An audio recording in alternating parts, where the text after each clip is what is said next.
Boa noite, meus amigos, boa noite, meus irmãos em Cristo. Que a paz do Mestre Jesus permaneça conosco nesta noite. Boa noite a vocês que fazem a Rede Amigo Espírita, àqueles que fazem a transmissão através da Rádio Fraternidade. O nosso abraço fraterno. E estamos hoje iniciando uma nova etapa dos nossos estudos.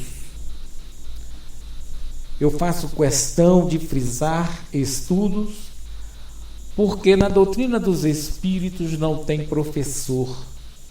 Todos nós somos estudantes.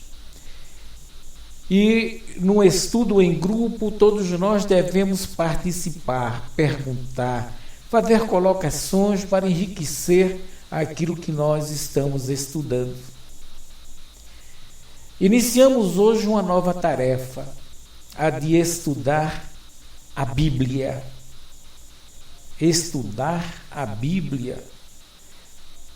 Mas se a Bíblia, como dizem alguns companheiros, elas não se sustentam por si só. O que representa então a Bíblia para a doutrina dos Espíritos? E é aqui que nós vamos conversar, nós vamos ver se chegamos a um denominador comum e entendermos que o Espiritismo, apesar deste nome ter sido, essa terminologia ser colocada pelo professor Rivail, criando esse termo espírita, espiritismo, ele mesmo diz no livro dos médiuns que os fenômenos apenas se renovaram diante dele para que ele pudesse, talvez até, ter uma ideia do seu passado, do seu histórico, e trazer para o presente, naquele longínquo 1850, 50 e alguma coisa, com a finalidade de trazer para nós esse código, essa regulamentação para uma lei pré-existente, que é a lei da natureza, é a lei do universo. Sendo assim, nós vamos começar a trabalhar em cima do conhecimento Bíblia. Porque muitos dizem que ele é um livro sagrado e, quando aberto, é Deus falando para os homens. Mas é preciso a gente saber até onde nós podemos ir neste entendimento.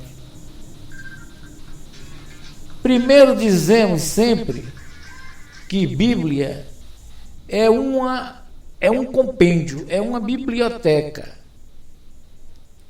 Ora, é uma biblioteca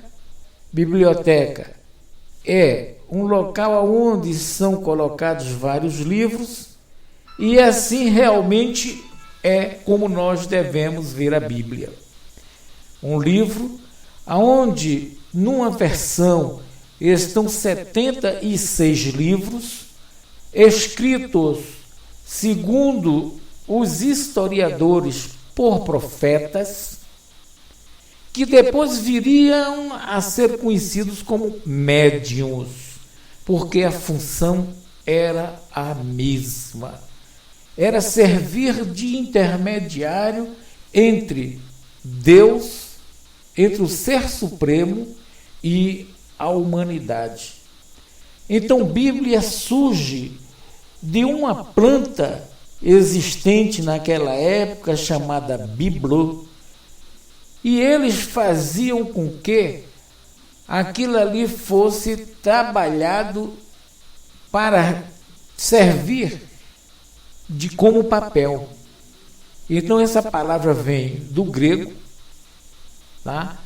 No seu plural ela chama biblion, ou biblios, que dá a entender a planta, e passa a surgir a partir dali como uma coletânea de livros.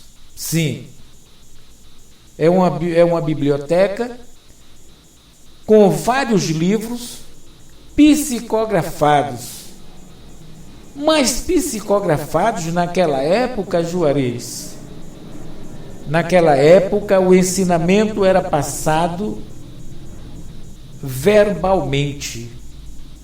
Depois apareceram as escritas nas pedras, e somente lá, em torno de 4.000 e poucos anos, da época em que estão vivendo, de 4 a 5 mil anos, é que começou então a surgir a escrita como nós a conhecemos. Então, esses fatos narrados neste livro são fatos transmitidos pelo Senhor do Universo através dos seus emissários aos homens encarregados, previamente preparados nas encarnações, para servirem de intermediários, como nós vemos os nossos médiuns hoje. Como dizíamos, no ontem eram os profetas, hoje os médiuns. Os profetas foram grandes médiuns que nos trouxeram esses ensinamentos, mensagens profundas, que é preciso que haja o querer para pesquisar. Não é morrer em cima da letra, como diz Jesus: não vos apegueis às letras que matam, e sim ao Espírito que vivifica. Vale salientar que este livro, hoje, é o livro mais lido do mundo.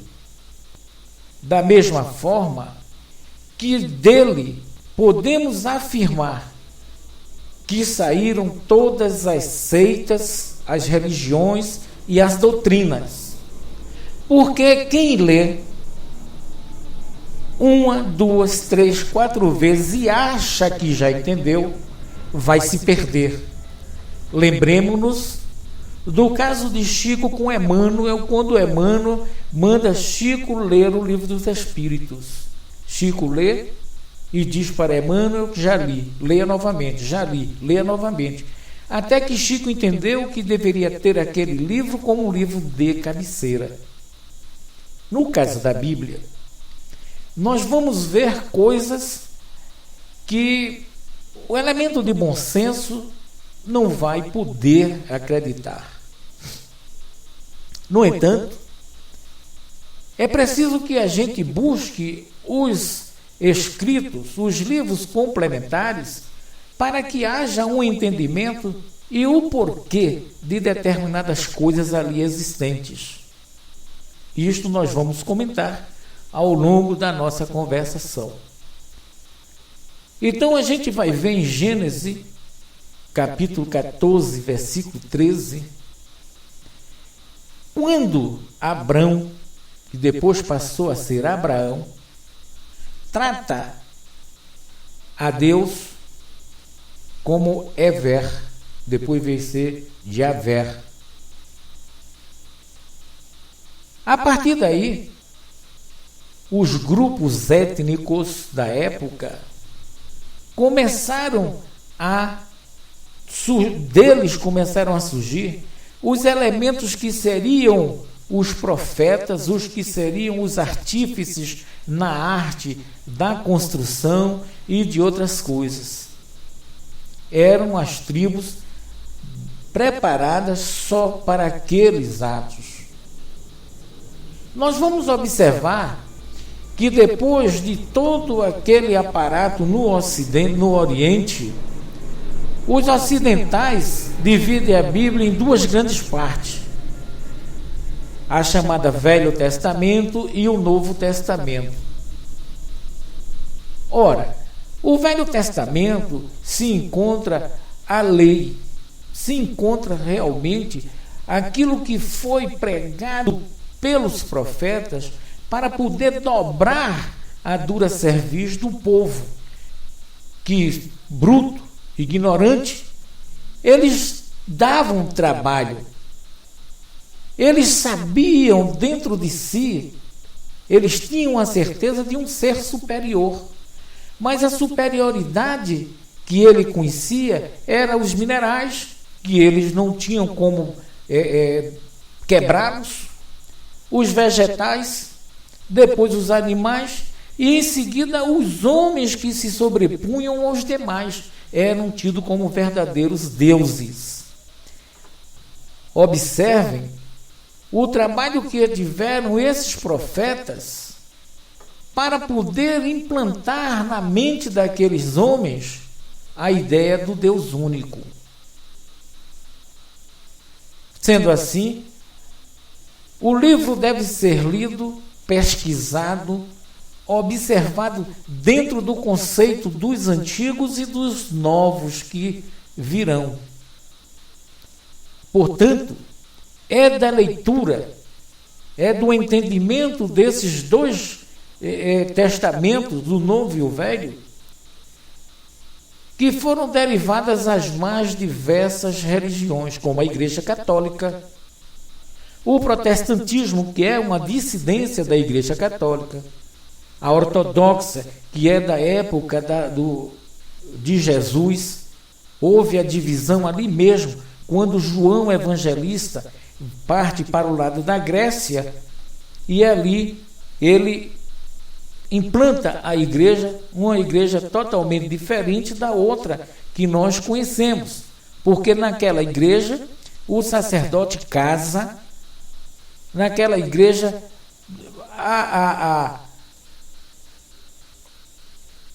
o rito é o mesmo, o ritual, mas algumas coisas diferem da Igreja Católica. Os russos, que foram um dos povos mais espiritualizados do mundo, até os czares, e por aí nós vamos vendo como a religião, que é religar, está sendo montada através do entendimento deste livro. Ora, nós precisamos também entender, antes de entrarmos na mediunidade propriamente dita dentro da Bíblia, que isto será uma sequência. Não podemos também começar de A e já estar em Z sem passar pelo ABC. A gente vai observar também que Moisés viveu há 1800, a 1600 a 1800 anos antes de Jesus.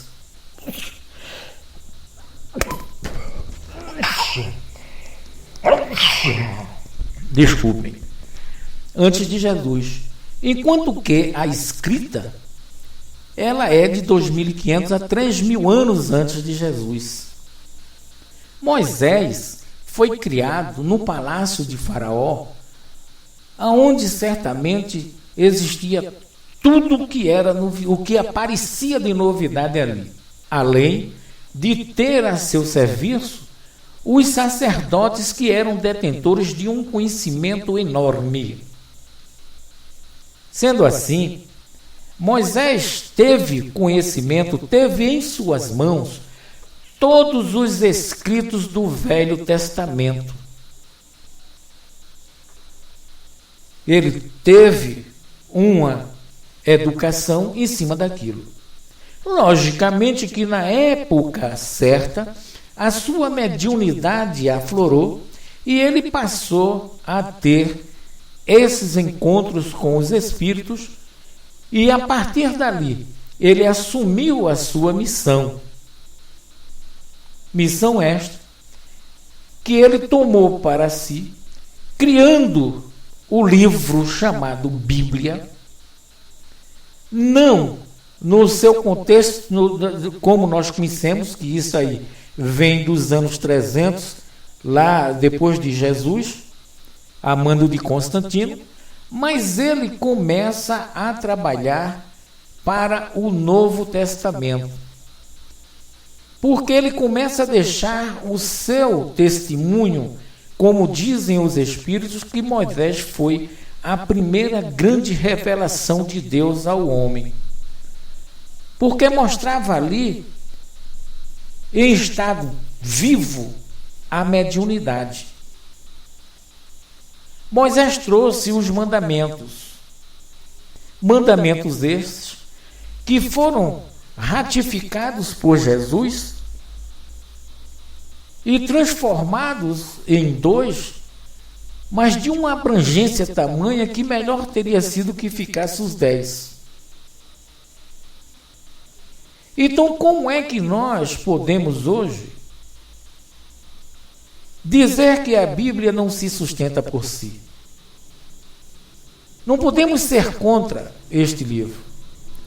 Nós devemos defender a sua essência espiritual, dentro da linguagem com a qual ela foi escrita.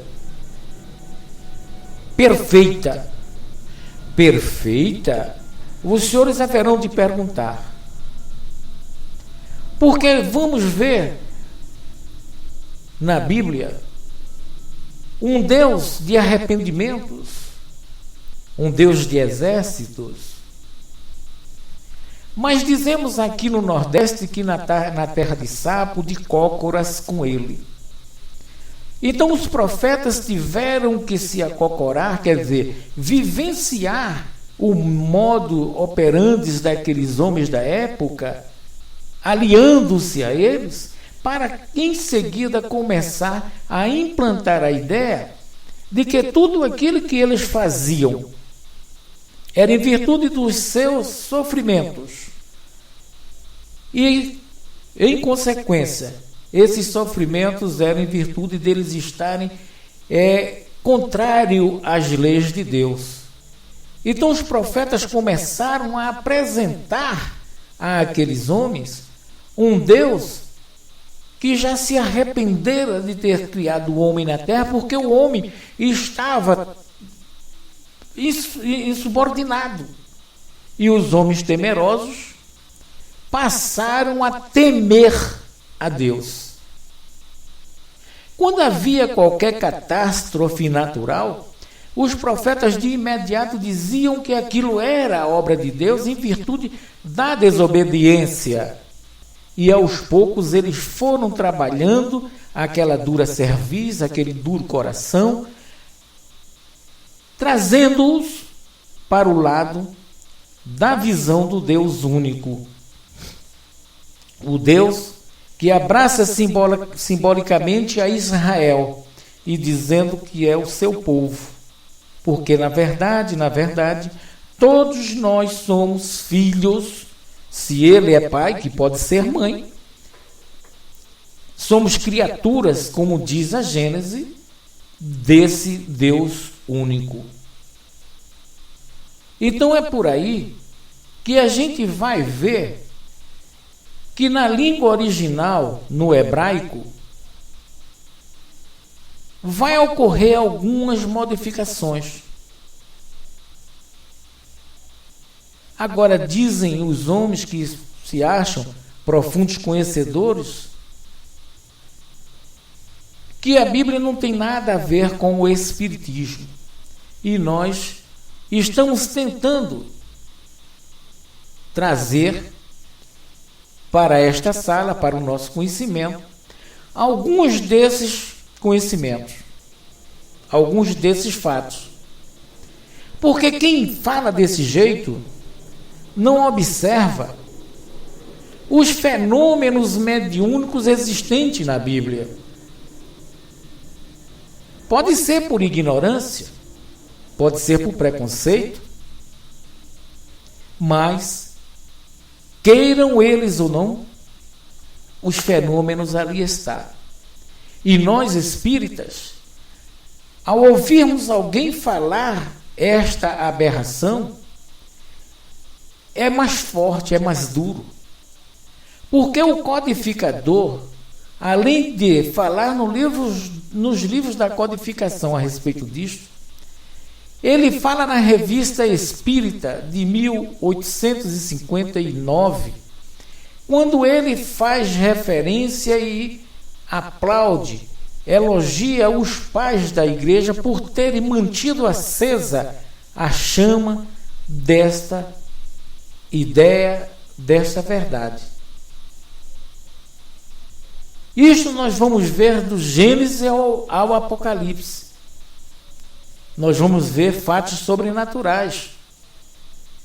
E dá nome dentro da codificação a ele. Então esses dois livros, ou vamos dizer, essas duas doutrinas, essas duas religiões, elas não se opõem. Ao contrário, uma completa a outra. Dizem que o Espiritismo foi condenado por Moisés. Mas na primeira aliança de Moisés, não é condenado o Espiritismo. Quando ele escreve os 5 livros, ele não fala que é justamente o que chamam de Torá ou Talmud. A gente vê e vai estudar esses fatos. Uma das coisas que nós temos que entender que Deus é Espírito. Deus é Espírito. E sendo Ele o nosso Ser Supremo, nós também somos espíritos e nada Ele poderia fazer de real que não fosse espiritual. O Espiritismo que nós adotamos como religião é uma mensagem divina, da mesma forma como divina foram as mensagens transmitidas para os profetas. Só que o Espiritismo, a doutrina dos Espíritos, ela veio fazer luz, esclarecer aqueles fenômenos e ainda por cima confirmar a imortalidade da alma, que nós vamos ver também no decorrer desta conversa nossa, lá adiante, inclusive quando Jesus conversando a respeito de João Batista. Os fenômenos que se encontram na Bíblia não são diferentes dos que existem hoje. Porque a gente vai ver em Reis, quando Saul, contendendo com Samuel,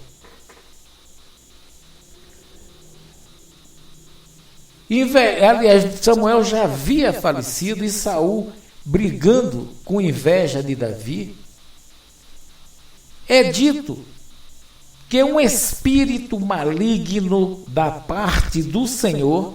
Então nós vamos observar que não é o espírito maligno criação de um ser diferente. Porque tudo é criação. No entanto, a gente vai observar na questão 100 a 106 do Livro do Espírito, que eu não me canso de falar dela, esses espíritos narrados pela Bíblia, na codificação narrado pelos Espíritos em Livro dos Espíritos. Quando dizem da imperfeição, da teimosia, do desconhecimento, do que eles fazem, mas que estão, de alguma forma, servindo à causa maior. Hoje, nós temos os médiuns no lugar dos profetas. A diferença é de nome.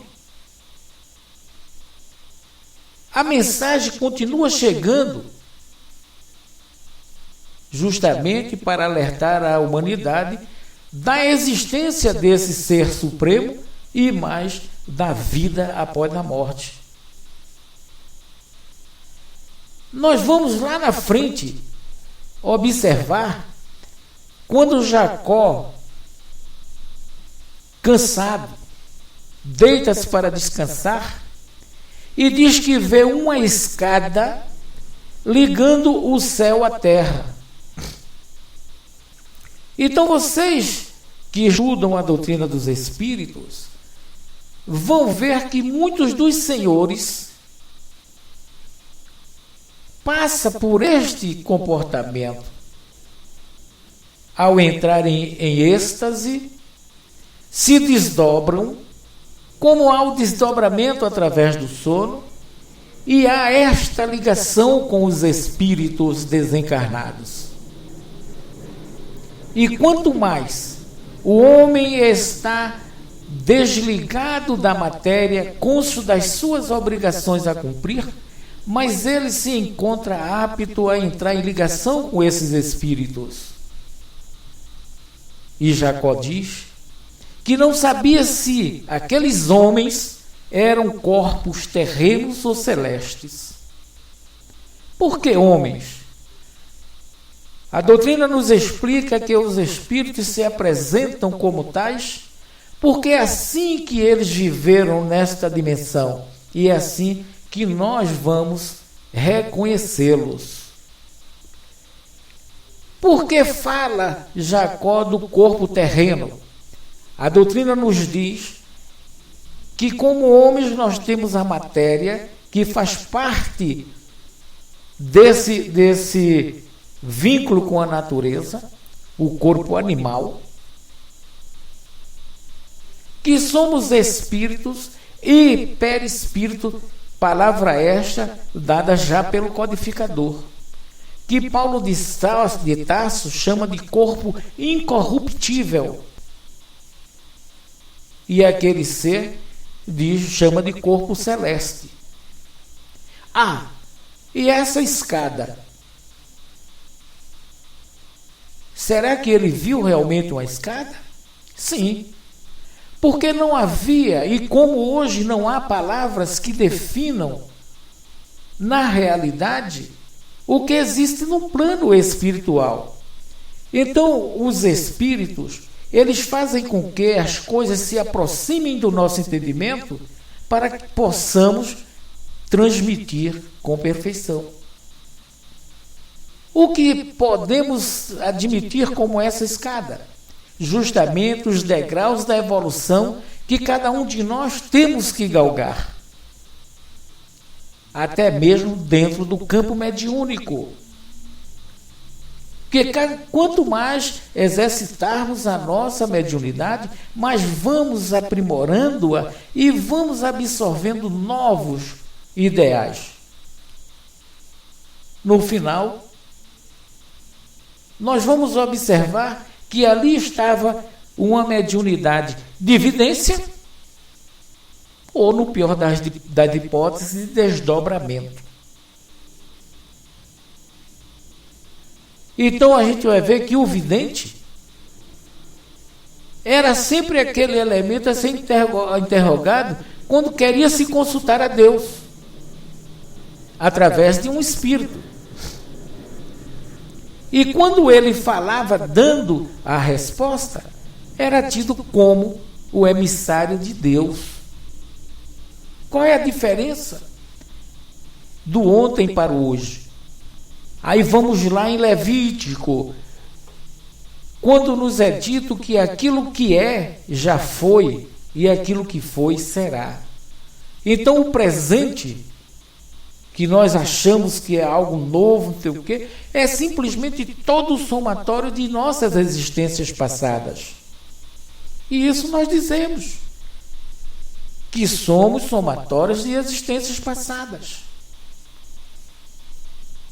Se somos somatórios de existências passadas, o nosso presente é todo o nosso passado contido num único campo. E ele será, sim, porque futuramente, e está aí novamente a reencarnação, futuramente nós estaremos em novos corpos, utilizando todo o nosso passado e preparando sempre o nosso futuro.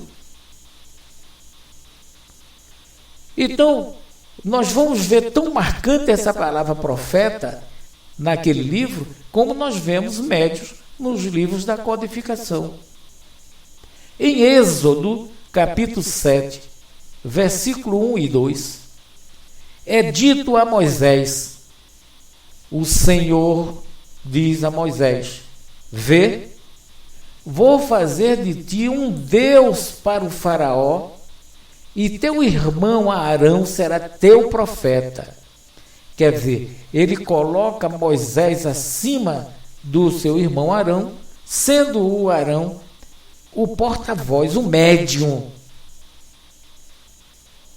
Falarás tudo o que eu ordenar, e Arão, teu irmão, falará ao faraó.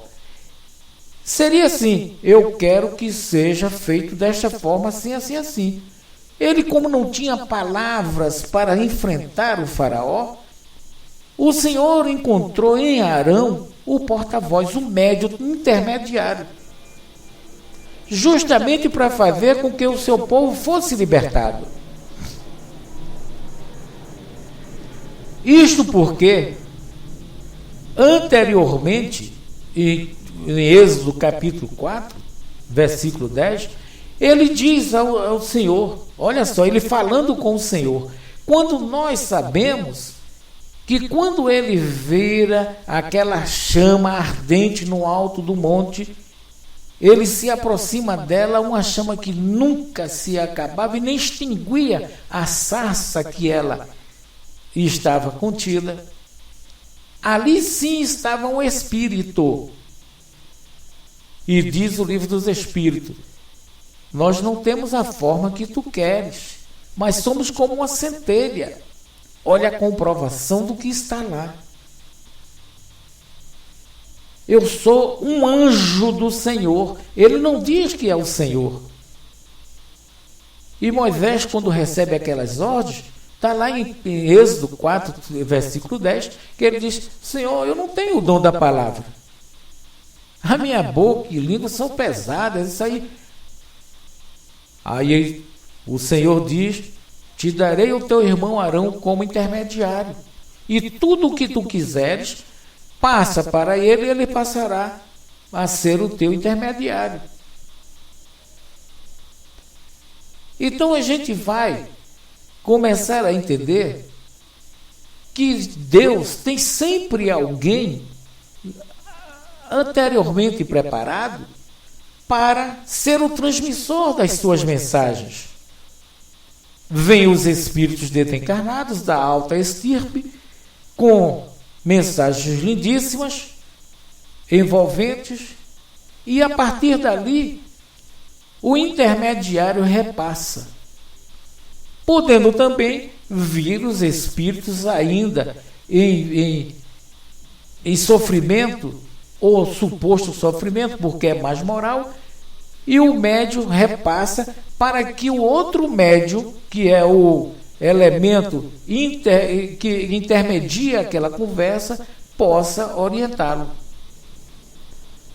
Então nós, como espíritas, não podemos ter mais essa dúvida de que aquilo é uma simples intuição. Não, é uma transmissão. É a ação direta do homem. É a sabedoria de que Deus é espírito. Aqui nós vamos ver a mediunidade de fala, a psicofonia, porque foi o que vimos, o anjo falar com Moisés. Moisés perguntou, ele disse: não, tu vais, eu vou te colocar o teu irmão. Mas o Velho Testamento, que nós vamos cuidar dele mais hoje, a gente foi buscar Jeremias 1.4 e 5. Foi escolhido como profeta. Isto antes que ele fosse gerado. Aí o anjo diz ao Senhor, quer dizer, o Espírito diz ao pai dele, né, que já o conhecia. Por que já o conhecia? Lá no capítulo 6 ele diz: não temas, eu estarei contigo. E que a partir dali, do nascimento, ele passa a ser o médium, o profeta. Então, senhores, aonde nós podemos encontrar algo que não seja espiritismo? Em Isaías, nós vamos observar quando ele diz aos videntes para que eles anunciem a verdade, diz-nos coisas agradáveis, profetizai.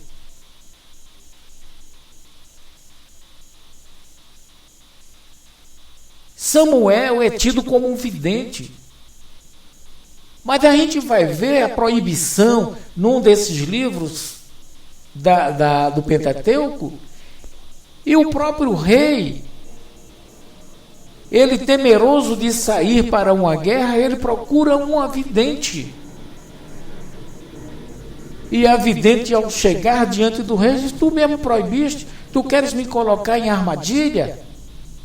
E o rei: quem tu vês? Eu vejo o rei passado aí e diz que tu vai ser derrotado. A proibição de Moisés era que aquele povo rude e ignorante não podia fazer nada que não fosse perguntar, se consultar. É o caso de muitos de nós que só saímos de casa depois de lermos o horóscopo, que só vamos às casas espíritas para nos consultarmos, saber se... E às vezes saímos decepcionados.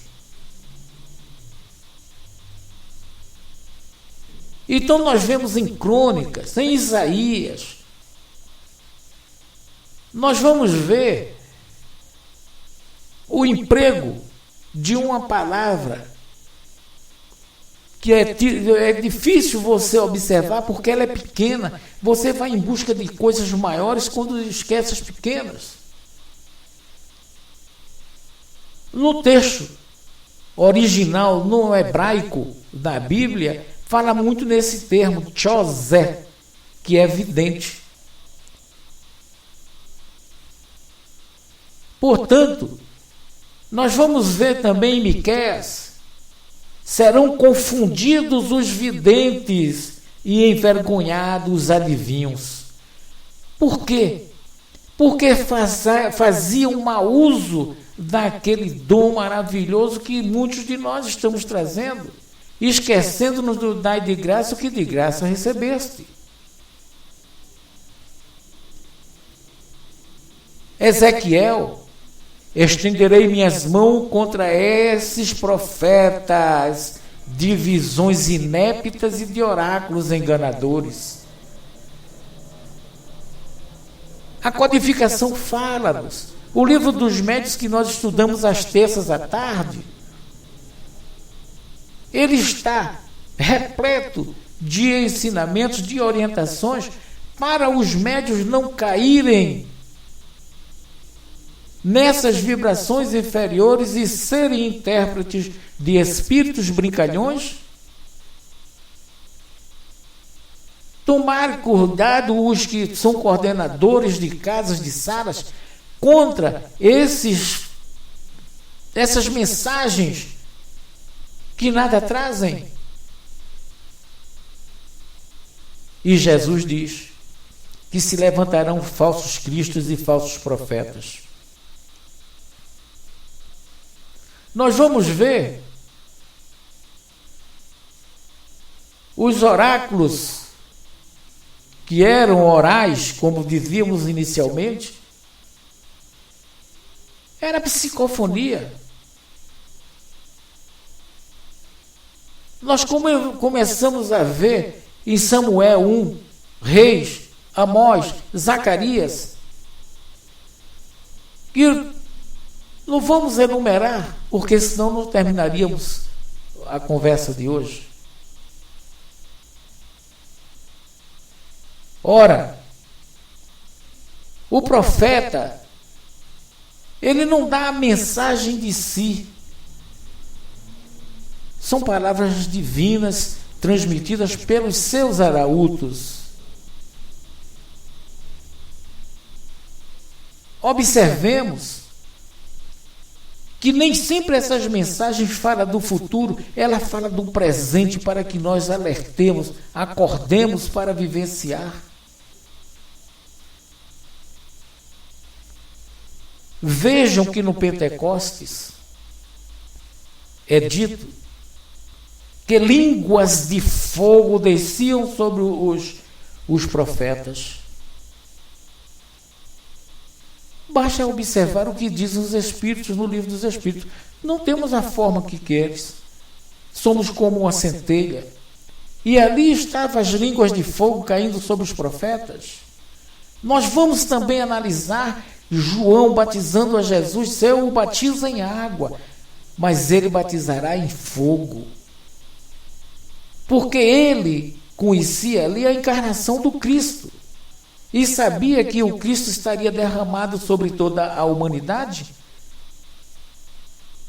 E sua língua de fogo, trazendo as mensagens que cada um queira.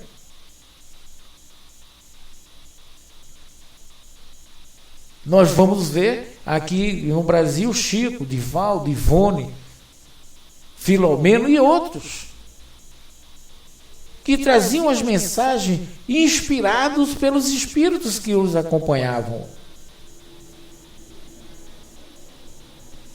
Nós vamos ver no capítulo 14 do Livro dos Médiuns, onde ele fala como realmente podemos entender a mediunidade, falando todos os tipos de faculdades mediúnicas.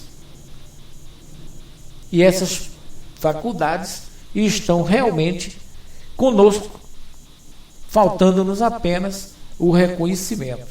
No entanto, senhores, como buscar na Bíblia esses fenômenos? Nós sabemos, como já dissemos, que a intervenção desses seres, inclusive em nossa vida privada, e isso foi estudado ontem, não é, Nina? Você participou muito ontem e deve lembrar essa intervenção dos espíritos na vida de cada um. Já era dito por Paulo de Tarso: não vos esqueceis que estáis cercados por uma nuvem de testemunhas. E a codificação diz que nós estamos sob a intervenção desses seres incorpóreos, de tal forma que muitas vezes eles interferem em nossa vida. Então a intervenção deles, ele faz parte de todas as crenças de todos os tempos. Não é de agora. Eis porque no capítulo 2 do Livro dos Médiuns ele diz: quando aconteceram os fenômenos espíritas, aí, quando se renovaram. Logicamente, a doutrina veio nos alertar para que a gente não fique com a ideia fixa de acreditar em todas as lendas, em todas essas historinhas que são contadas por aí. E o codificador nos chama a atenção para usarmos da razão, justamente para não crermos nessas crendices. Então, esses fenômenos dos quais hoje nós testemunhamos podem confirmar os contos de outrora. Porque se aconteceu ontem, se acontece hoje, pode ter acontecido ontem, qual é o problema? Mas a ideia ainda não é esta. A gente tem uma ideia muito particular. A gente tem uma ideia que muitas vezes desfaz aquilo tudo que nós estamos falando, que estamos dizendo. Ou que estamos pensando, desculpem. Não é? Então, foi proibida? Foi. Se foi proibido, porque existia. Então Moisés proibiu, foi esse intercâmbio comercial que existia, como existem nos dias de hoje, nós sabemos disto. É a prática da mediunidade para se locupletar. E naquela época, os reis faziam aquilo, ia sair para alguma guerra, tinha que procurar. Acaba-se o sobrenatural com o advento da doutrina dos espíritos. Mas vamos ver mais coisas na Bíblia sobre mediunidade. Gênesis capítulo 15, versículo 15. Quanto a você, Abraão, irá reunir-se em paz com seus antepassados e será sepultado após uma velhice feliz. Olha a previsão. Em Gênesis capítulo 49, versículo 33, Jacó dá todas as instruções aos seus filhos. Aí recolhe-se aos pés de sua caminha e ali ele se reúne com seus antepassados. Diz em Mateus, já no Novo Testamento, capítulo 8, versículo 11: eu digo a vocês, muitos virão do Oriente e do Ocidente e se sentarão à mesa do reino do céu, junto com Abraão, Isaque e Jacó. Por que junto com Abraão, Isaque e Jacó? Já que naquela época eles eram falecidos há anos e anos. Mas falava em espírito. Virão do Oriente e do Ocidente e se sentarão à mesa no reino do céu, junto com Abraão, Isaque e Jacó. Em Mateus ainda, capítulo 22, 31 a 32. E quanto à ressurreição, será que não leram o que Deus disse a vocês? Eu sou o Deus de Abraão, o Deus de Isaque, o Deus de Jacó. Ora, ele não é Deus dos mortos, mas dos vivos, porque dizemos que a morte não existe. A morte existe para aqueles que se afastam das leis do universo, aqueles que se afastam de Deus. Porque com Deus o nosso sorriso é mais fácil em nossos lábios, as cores mais vivas. Nós seremos sempre felizes. Então, já aqui, nesses 2 capítulos e versículos lidos, a gente pode confirmar que no homem existe algo que sobrevive à morte. E eu desafio os senhores que aqui se encontram a citar uma religião, que não admita que haja vida após a morte. Embora essa crença seja diferente de uma para a outra. Porque que sentido haveria daquele profeta dizer que após a morte haveria uma reunião com aqueles que já partiram? Gente, quando nós lemos direito esses relatos bíblicos, nós vamos entender que o intercâmbio com os mortos é e será um fato corriqueiro na nossa vida. Todos os povos da antiguidade, eles criam nisto, vivenciaram isto. Você vai ver na Bíblia falar de adivinhadores, homens encarregados de tomar conta da tenda divina. Vocês vão ver na Bíblia, no 3º livro, a lei. Uma lei que deu aso para que a magia negra fosse trabalhada. Porque, como diz um ex-ministro nosso, Recupero, que ele dizia que a gente só ia aprender quando mexesse em nossos bolsos, Assim foi feito. Os profetas sentiram que aqueles homens só iriam atendê-lo quando mexesse com o patrimônio dele. Então cria a prática de uma oferenda para cada mal, para cada transgressão à lei. Então a gente vê hoje nas seitas religiosas que têm os mesmos padrões de comunicação da doutrina dos espíritos. A diferença está que a doutrina ela já está muito além e está se voltando para um trabalho com os princípios de Jesus. Sem ídolos, sem mitos, sem rituais. A gente não pode esquecer, gente, a cultura da Babilônia, dos egípcios, dos gregos. A gente vai ver Sócrates no século IV a.C. falar sobre a espiritualidade com uma precisão que parecia que estava nos dias de hoje.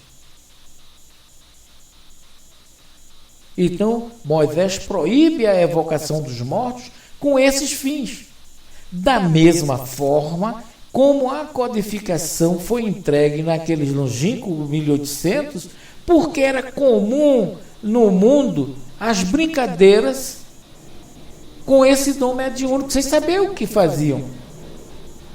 Tanto é que quando o codificador se encontra diante dos fatos das irmãs Fox, ele não crê de imediato, porque aquilo era um magnetismo puro.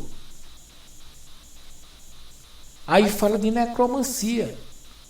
Você veja que Samuel, no capítulo 28, versículos 7 a 25, ele pede. Ele sobe, como diz, ele sobe a pedido de Saul para falar através da adivinha. Ora, gente, podemos tornar a noite pequena diante de tudo isto, mas parece-me que o horário está começando a sumir. E, portanto, a gente começa a pedir aos senhores, aos coordenadores da sala, que coloque, por favor, as perguntas que foram feitas, as colocações que realmente nos ajudaram a trabalhar nesta noite, e dizer para vocês uma coisa. Nós adotamos a religião, a doutrina dos espíritos como religião. A pergunta que se faz sempre é: a doutrina espírita é uma religião? Ora, religião é religar, é o termo original. Da mesma forma que nós vamos ver yoga, quer dizer união, e religar quer dizer tornar a unir. Unir com o quê? É justamente quando nós começamos a entender o porquê de adotarmos a doutrina como religião. Ela deixa de ser religião porque ela não tem os rituais e os dogmas das demais. Mas podemos entendê-la como tal, porque é uma união com o nosso eu superior, com a nossa verdadeira natureza, a natureza espiritual, com o nosso Cristo interior. Lembrem-se de que Jesus fala disto. É religar todos nós com o Ser Supremo. E como religião, a doutrina vem despertar em nós essa natureza divina que criemos o homem à nossa imagem e semelhança. Então a gente pode considerar No entanto, a codificação é uma ciência que explica filosoficamente todos os fenômenos da natureza, inclusive a religião que está dentro dela. Me digam, os senhores que conhecem tanto a doutrina dos Espíritos, falam tanto de Jesus. Jesus, em algum momento, destruiu as religiões até então existentes, até a sua vinda? Ele disse que veio confirmar os profetas e as leis. Ele não veio acabar com as religiões que já havia ali, porque ele sabia que aquilo eram os primeiros degraus para se chegar a uma religião plena, pura, clara, objetiva, cristalina. Infelizmente, foram deturpados ao longo dos anos muito tempo, que nós vamos ter tempo de ver isto, se os senhores nos permitirem. Veja que ele conviveu com gregos e troianos, mostrando-nos o caminho. Eu sou o caminho, porque se vocês seguirem as minhas pegadas, vocês encontrarão e farão tudo o que eu faço e muito mais. Ele nos mostrou que somos irmãos quando ele diz: recolhe-te ao teus aposentos e ora Pai Nosso. Da mesma forma que a doutrina dos Espíritos, a doutrina de Jesus tem caráter universal. E quem quiser buscar mais profundamente, você vai ver que o que Jesus ensinou, Buda já tinha ensinado. Ele não foi um fanático, como nós somos. Ora, Juarez, nós, sim, porque nós estamos acostumados a agredir a religião dos outros, como se a...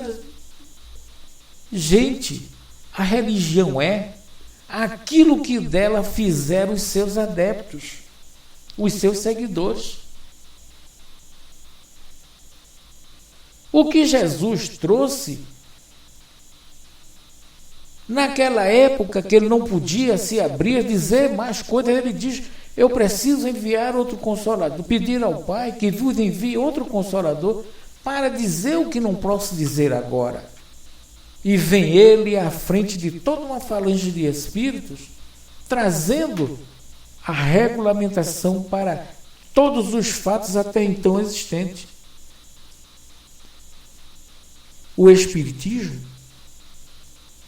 ele não modifica nada, a não ser nós que estamos neste movimento, tentando fazer Espiritismo à moda da casa, andamos modificando os princípios dos ensinamentos cristãos.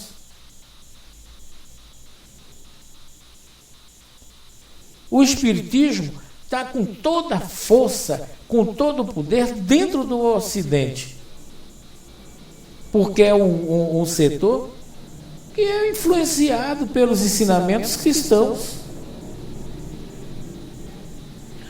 Eu não entro numa igreja, eu não sou cristão, não sou católico. Qual é o problema se nós ali vamos ouvir a palavra de Deus? Inclusive, ouvir bem ou mal e procurar discernir e separar o joio do trigo. Você está falando muito esotericamente. E daí? Então o espírita não pode estudar os ensinamentos de outras doutrinas? Quando as outras doutrinas são mais antigas do que o espiritismo, como codificação? Gente, se cremos em Jesus como o homem que abrigou o Verbo, o Cristo, nós temos que admitir que esses ensinamentos, todos eles, antes da vinda dele, foram preparação para a sua vinda. Os ensinamentos de Jesus são ensinamentos universais. Porque só existe uma fonte, Deus. Existe outra fonte? A diferença está que a doutrina dos Espíritos nos dá condições para sermos os livres pensadores que devemos ser. Aí nós vamos em busca novamente de Paulo de Tarso. Tudo me é lícito, mas nem tudo me convém. Então cabe a cada um de nós, ao ler, procurar ver o que nos interessa, o que nos convém. Eu vou procurar ver, Jean-Henri, coloque aí, por favor, as colocações que foram feitas, as perguntas, para ver se a gente tem tempo nesses 10, 15 minutos, tá? Eu estou vendo a nega dizendo: eu entro para casamento, missa de 7 dias, de formatura de alguém, multiplicado, temporada aberta. Com certeza, nega. Eu já vi, eu não sei se ele está entre nós ainda, um pastor chamado Neemias, de uma igreja, um cara de um bigode, uma voz estrondosa, que eu nunca vi o cara falar tanto, com tão poucas palavras, quando ele diz: a Bíblia é um livro enigmático, é um livro cheio de metáforas, e saiu por ali. Aí o Elcio diz que a Bíblia não apresenta em nenhuma de suas páginas referência ao Espiritismo, de onde logicamente se conclui que não poderia proibir a sua prática ou condená-la. Seria uma incoerência.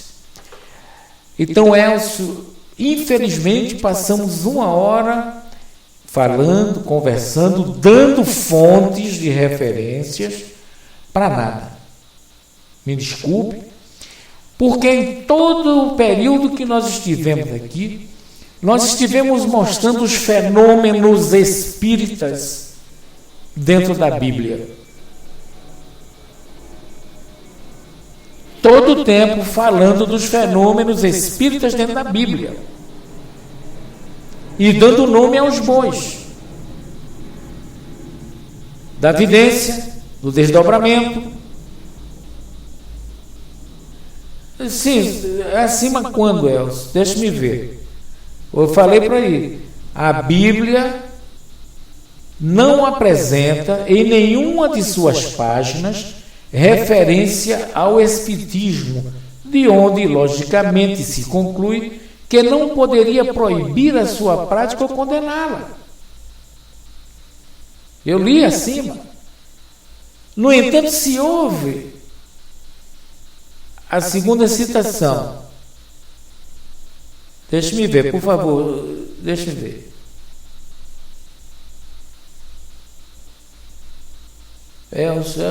A doutrina espírita foi codificada por Allan Kardec em 1857. Já a Bíblia foi escrita há 4.000 anos atrás. Como poderia condenar uma doutrina que surgiria tanto tempo depois? O que encontramos em todas as suas páginas são fenômenos mediúnicos incontestados e realizados pelos profetas, que eram, na verdade, grandes médios. Ora, Elcio, veja bem, Elcio, se você afirma com grande propriedade que os profetas eram médios, se você afirma com propriedade que a doutrina, que a Bíblia tem os fenômenos mediúnicos, de onde surge então a ideia de espiritismo? Da codificação espírita ou dos textos narrados na Bíblia? Presta atenção. Nós trocamos a palavra profeta por médiuns. Observe, Elcio, que a química hoje tão conhecida, tão necessária para o andamento do mundo em que vivemos, ontem era conhecido como alquimia e realizava os mesmos estudos que a química está realizando. Logicamente, nós hoje temos uma tecnologia bem mais avançada. bem mais avançada. Uma outra coisa que eu fico triste, mas é comigo, Elcio, sabe? Porque, poxa, o que é que eu posso fazer? Eu não fiz nada. Porque a doutrina espírita foi codificada pelo professor Hipólito Denizar. Gente, ele usou o codinome de Kardec, usou, beneficia-nos, para não estar Hipólito, Denizar, Leon, Rivaio. Sim, mas quantas vezes nós que estamos aqui nesta sala em 22 já ouvimos alguma narrativa a respeito do sacerdote Allan Kardec? Sabemos que ele viveu entre os druidas. Não é verdade? Então a gente começa a entender o seguinte: temos que dar nome aos bois. A doutrina espírita foi codificada pelo professor que utilizou o codinome Kardec, justamente para tirar de cima do professor a responsabilidade, já que ele era conhecido. Tá? A Bíblia, ela foi escrita não há 4.000 anos, Elcio. A Bíblia foi escrita nos anos 300 e alguma coisa, no quarto século de nossa existência.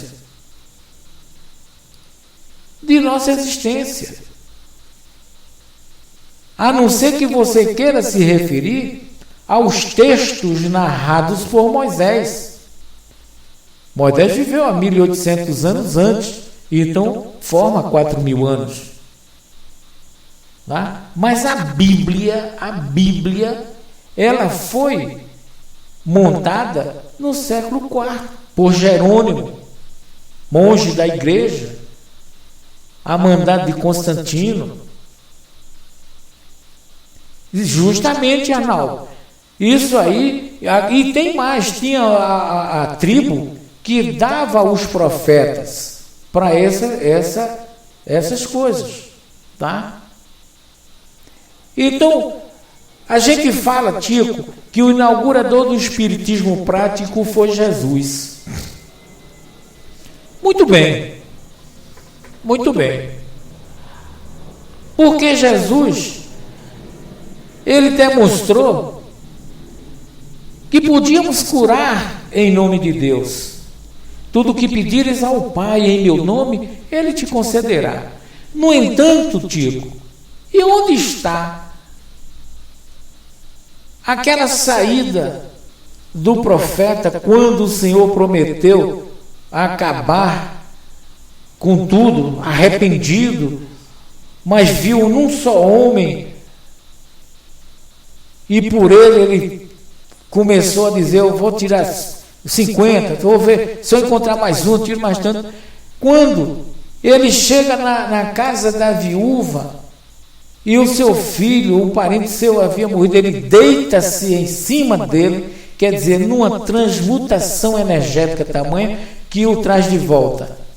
Onde está aquilo? Está no Velho Testamento. Então Jesus não foi o elemento que trouxe o espiritismo prático. Ele confirmou. E Jesus trouxe o espiritismo coerente, o espiritismo sem negociatas, o espiritismo do sim, sim, não, não, da seriedade, da honestidade, do comprometimento. Não é verdade? Pois é, Marcelo, Elias foi um dos que ressuscitou, entre aspas. E você vai observar que não foi da época de Jesus, Marcelo. Elias não. Elias foi muito antes. Só que o Cristo já estava derramado sobre a terra, que é o que a Bíblia diz: no princípio era o Verbo, e o Verbo estava com Deus, o Verbo era Deus e se fez carne. Aí vem a confusão. Não é verdade? Então Kardec, ele foi um sacerdote druida ele teve esse espírito, ele teve várias encarnações, inclusive sabemos de uma penúltima, como John Hus, tudo dentro do caminho do sacerdócio, né? Aí a nega diz, João José que estava na ilha de João, nega, que estava na ilha de Pátmos. E viu outra pessoa que não lembro agora. Essa passagem, nega, é Jesus, quando sobe ao monte para orar e deixa à sua espera a Pedro, a Tiago, e em oração ele se transforma, ele torna-se praticamente invisível, porque ele começava a gerar as energias que ele sabia, e ali aparece Elias, não é? Que já havia desencarnado, e é depois que é daquilo ali que ele dá o testemunho. Elias já veio, ou fala de João o Batista, que vocês fizeram com ele tudo o que devia fazer, comprovando a reencarnação. Todos tinham, Arnaldo, todos nós temos essas condições, desde que estejamos dentro dos conceitos, dos princípios da lei. Os profetas foram espíritos já de alta escola, que não, nem tanto por isso deixaram de errar, mas erraram pouco. É por isso que nós dizemos, Arnaldo, nós dizemos que todos nós estamos aqui em missão. A expiação e provas. Gente, expiação é a lei de causas e efeitos, ação e reação. O Pires diz que dizer Jesus fez espiritismo é complicado, sim. Porque Kardec definiu o termo espiritismo. Mas por que faz? Por quê? É como você diz no final de sua coisa, era espiritualismo. Se você pegar Leon Denis, você vai ver Leon Denis falar em espiritualismo o tempo todo. Inclusive, quando ele se refere à codificação espírita, ele fala em espiritualismo. Só que, quando o professor Rivaio, estudando, fazendo experimentos, viu que aquilo tinha fundamento, não quiseram acatar aquilo. Vamos voltar atrás um pouco, Pires? Jesus, judeu, um dos seus parentes era o sacerdote da sinagoga. Não o aceitou, porque não há profetas em sua terra. A partir dali, eles não aceitaram nada do que Jesus dizia. E Jesus praticamente criou uma nova visão. Tanto é que Paulo de Tarso, no lugar de trazê-lo como um Messias, traz como Cristo. É a razão de muita gente dizer que Paulo de Tarso assassinou a doutrina de Jesus. Não, ele simplesmente observou que ele havia transcendido tudo aquilo para o ser crístico que era e prega o Cristo. Então, quando o professor, levado a escrever a codificação, o espiritualismo que era abrangente, ele não aceitou aquilo. Aí o homem disse, espera aí, está tudo bem, é espiritismo. Quem acompanha o espiritismo é espiritista.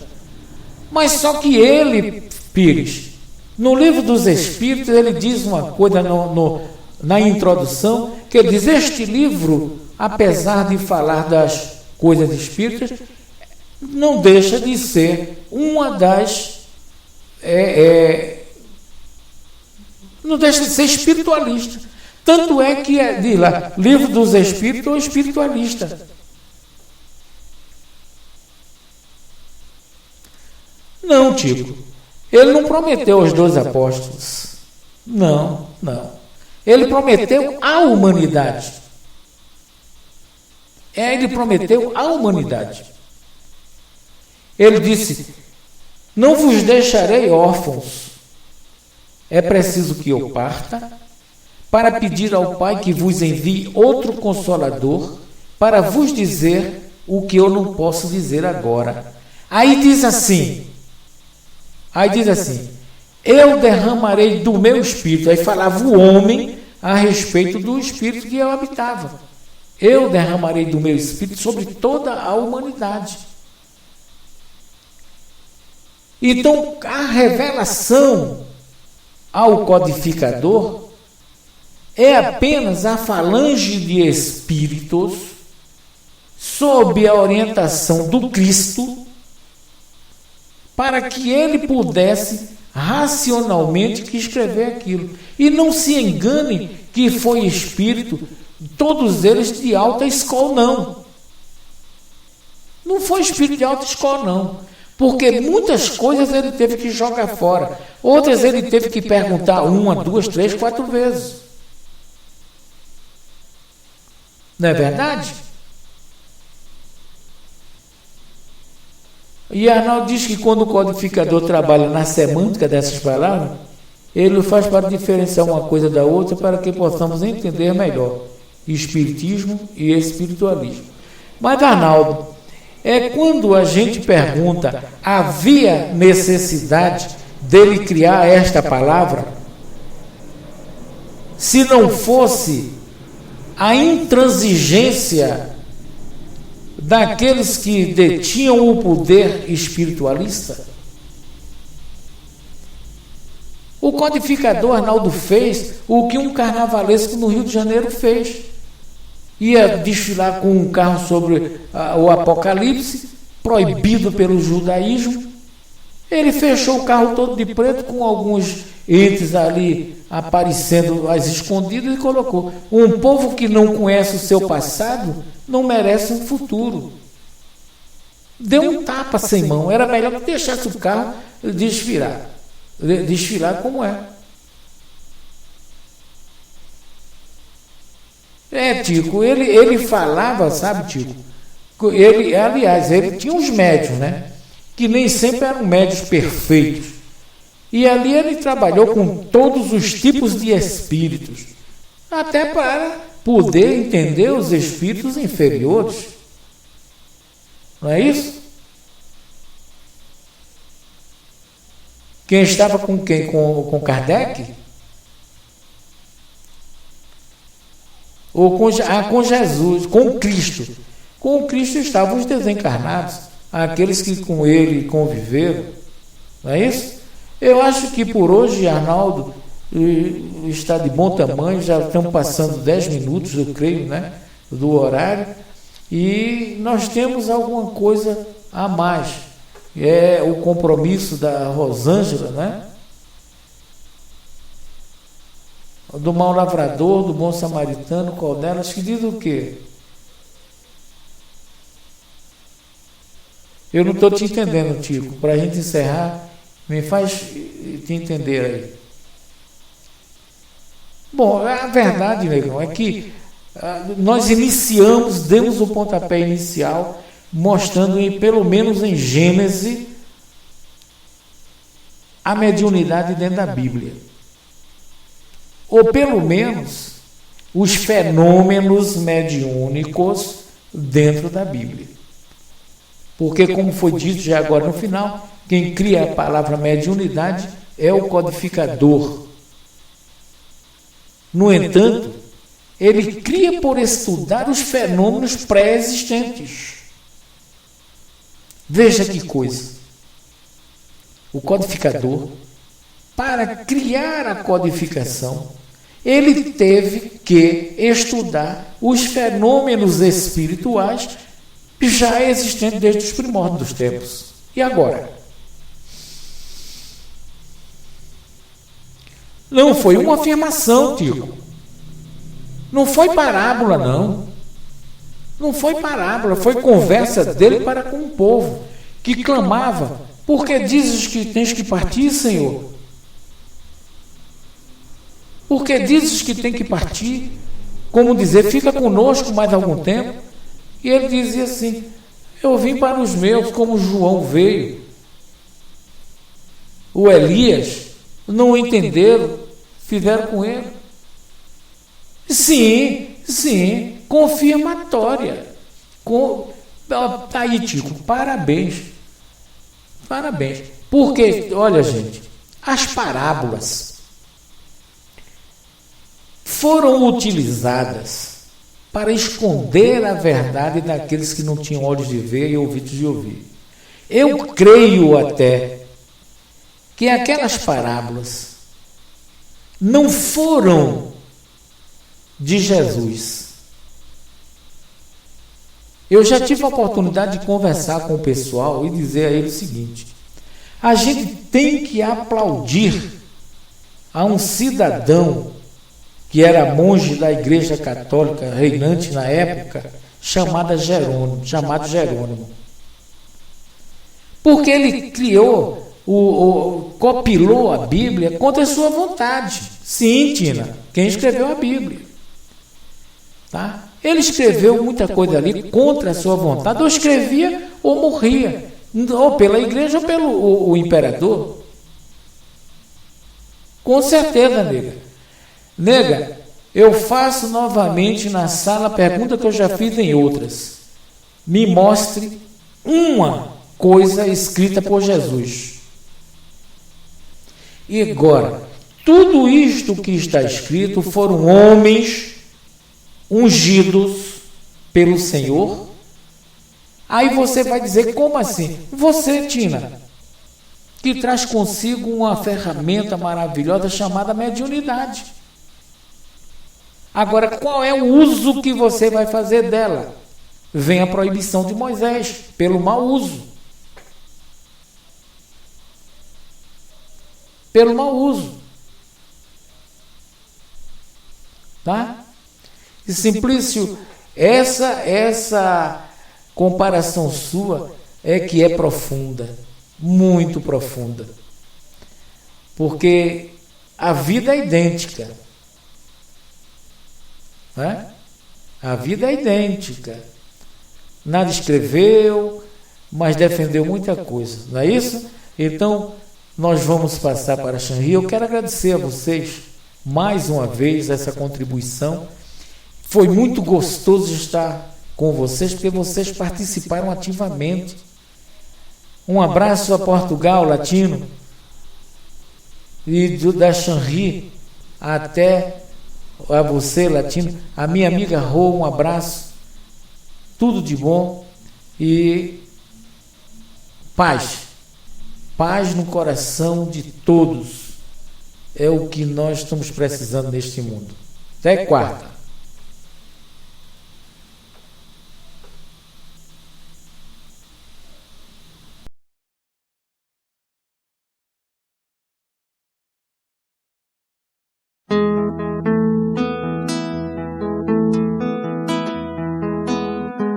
Eu não tenho nada pra dizer.